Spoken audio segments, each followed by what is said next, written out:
যিনি মাটিতে বসে আছেন তিনি একটি নামকরা স্কুলের প্রধান শিক্ষক। তার বিরুদ্ধে স্কুলের গার্জেন এবং স্টুডেন্টরা একটি বিষয় নিয়ে ভুল বোঝাবুঝি হয়েছে এবং তারপরে তার উপর চড়াও, চড় লাথি ঘুষি সবই চলেছে এবং স্কুলের সামনে ওনাকে ফেলে রাখা হয়েছে। দেখুন চারিদিকে স্টুডেন্ট, ছাত্র, গার্জেন সবাই ওনাকে দেখছে, আর উনি কিভাবে তাকিয়ে আছেন। আমার মনে হচ্ছে গোটা ঘটনা কোথাও একটা ভুল বোঝাবুঝি হয়েছে। সামান্য আলোচনার মাধ্যমে সমস্যার সমাধান সম্ভব ছিল,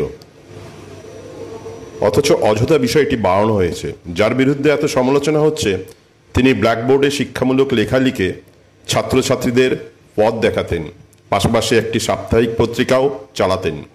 শোনা যাচ্ছে তিনি ছাত্রদরদী শিক্ষক হিসেবে পরিচিত, অথচ হুজুগের বসে তার সম্মান ক্ষুণ্ণ করা হচ্ছে। কোনো শিক্ষককে প্রহার করার আগে একবার ভেবে দেখা উচিত ছিল এবং সঠিক প্রমাণ ও তথ্য নিয়ে প্রশাসনের সাহায্য নেওয়া হতো যথাযথ পদক্ষেপ।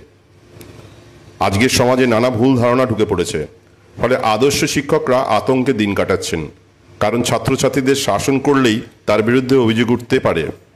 অভিভাবকরা যদি এইভাবে সন্তানদের অযথা প্রশ্রয় দেন তবে ভবিষ্যৎ প্রজন্ম নষ্ট হয়ে যাবে, নিজেদের সম্মান থাকবে না।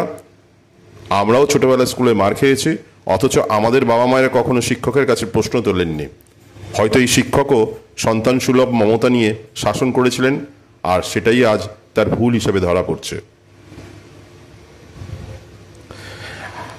ট্রাভেল নিউজ সংবাদ, ভ্রমণ, বিনোদন সারাক্ষণ। আজকে এই পর্যন্ত। এই খবরটি দেখার পর আপনাদের যদি কোনো মন্তব্য থাকে অবশ্যই কমেন্ট বক্সে জানাবেন।